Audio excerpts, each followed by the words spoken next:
Imagine this. You wake up in the morning and do your normal morning daily routine.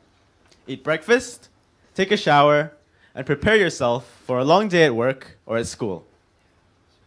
You open up your laptop or your mobile device and log into your favorite website. However, instead of the normal, bright, and colorful lights that greet you upon entering the website, you are met with something a little bit different. Something that looks like this. A black and white screen greets you and tells you that you have to pay more to access your favorite website. This is the fearful truth. Internet service providers may soon be able to charge us to access our favorite websites.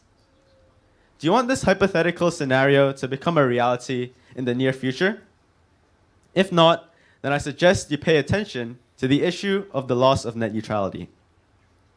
So what is net neutrality and how does it affect us? Net neutrality is the idea that all websites are treated equally and fairly by internet service providers.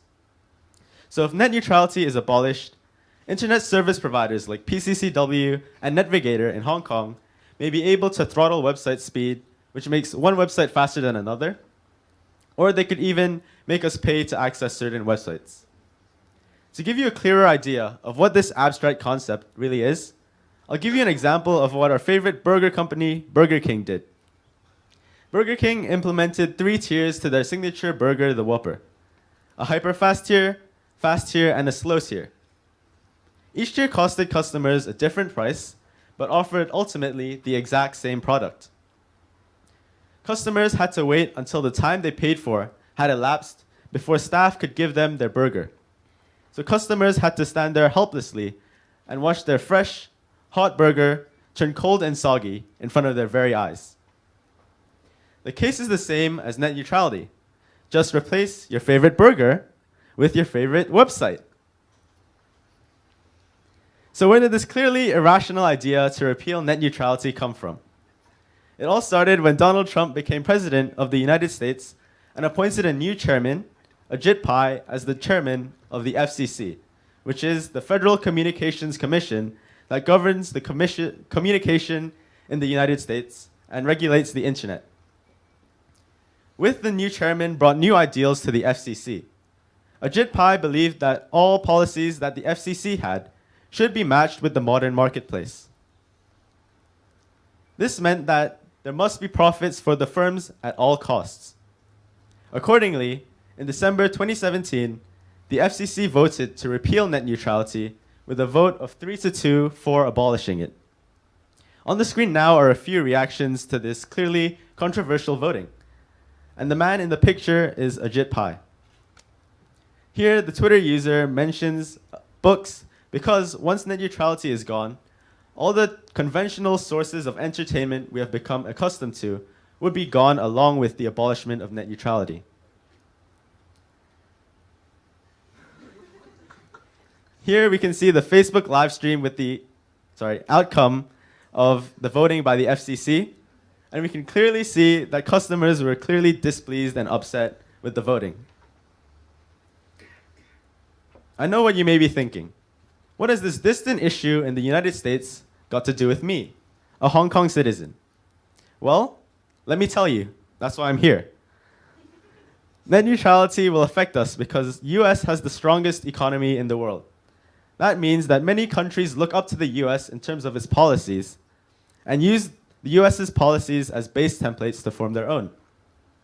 This means that countries will be vulnerable to be influenced by the United States' repealing of net neutrality and even abolish net neutrality in their own countries.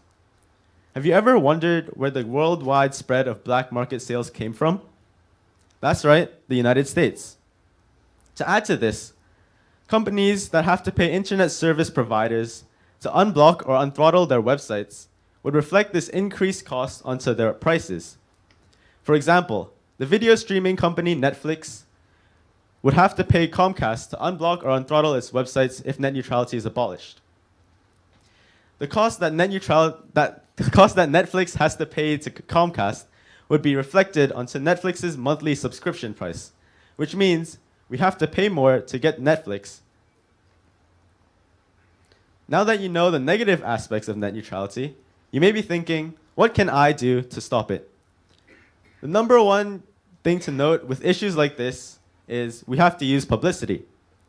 In late 2012, the phone company AT&T tried to block FaceTime on all of its mobile devices. Customers who tried to use FaceTime on AT&T's mobile plan were met with a screen that looked like this.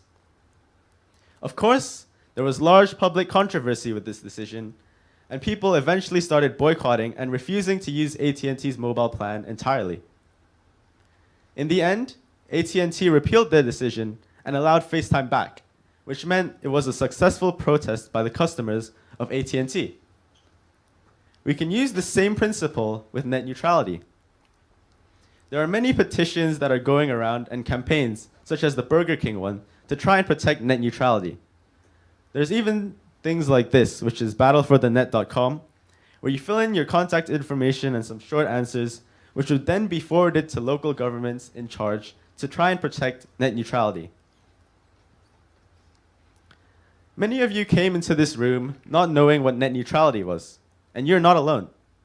Many citizens in Hong Kong don't know about this issue, despite the real and immediate nature that this issue possesses. Therefore, it is our duty as responsible citizens to spread the word and let our peers know about the key points and key solutions about the issue of the loss of net neutrality.